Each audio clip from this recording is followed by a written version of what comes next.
Hello friends, welcome to my channel. I am Saloni and today we are going to discuss about the negotiable instrument के types.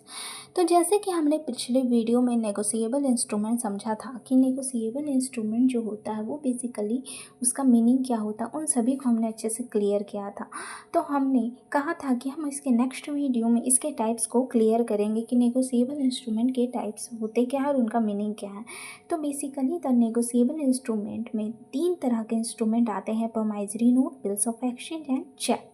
ठीक है, तो सबसे पहले हम प्रोमाइजरी नोट देखते हैं कि ये होता क्या है। Promissory note is the legal financial tool. ये क्या है? एक लीगल फाइनेंशियल टूल है declared by the party promising another party to pay the debt on the particular day. ठीक है, ये प्रॉमिस टू पेमेंट होता है कि हम प्रॉमिस कर रहे हैं कि एक जो वो निश्चित अमाउंट ऑफ मनी उधार लिया है, जो डेट लिया है, उसको हम एक स्पेसिफिक टाइम में, स्पेसिफिक डेट में हम पेमेंट कर देंगे। ये प्रॉमिस टू पेमेंट होता है। ये रिटेन एग्रीमेंट होता है, मीन्स इसे लिखा जाता है। ये एक रिटेन एग्रीमेंट होता है जो साइन किया जाता है ड्रॉवर के द्वारा प्रॉमिस किया जाता है कि हम ये डेट जो है वो दे देंगे, प्रॉमिस आपसे करते हैं। With a promise to pay the money on the specific date, एक स्पेसिफिक डेट पर, और वेन एवर डिमांडेड, जब कभी उसका डिमांड किया जाएगा। तो promissory note is basically the promise to the payment to another parties, जिससे वह लोन लिया है, जिससे वो डेट लिया है कि हम इस लोन को एक स्पेसिफिक डेट में चुका देंगे, और ये एक रिटेन एग्रीमेंट होता है। Bills of exchange, the bills of exchange is the written order from one person to another. ये क्या है? एक रिटेन ऑर्डर है one person to another asking them to pay the specific amount to the third person.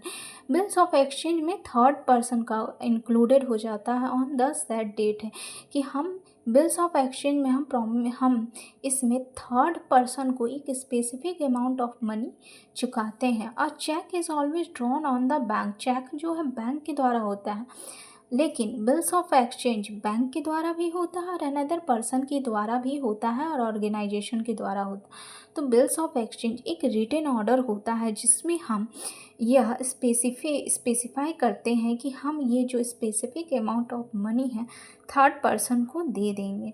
तो bills of exchange यही था।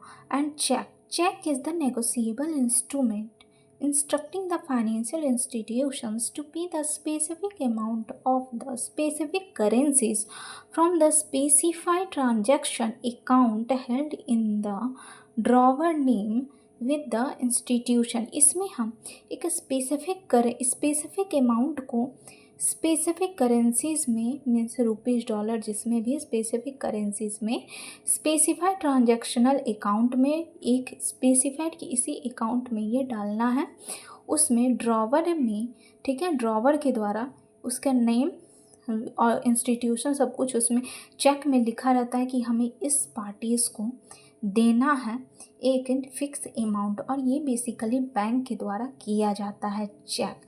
लेकिन bills of exchange जो है वो बैंक, अनदर पर्सन या ऑर्गेनाइजेशन कोई भी कर सकता था। तो ये था हमारा promissory note, bills of exchange and cheque. I hope आपको ये तीनों अच्छे से क्लियर हो गए होंगे। नेगोशिएबल इंस्ट्रूमेंट के ये तीनों टाइप्स आपका अच्छे से क्लियर हो गए होंगे। तो वीडियो पसंद आया है then like, subscribe, share it. Thank you.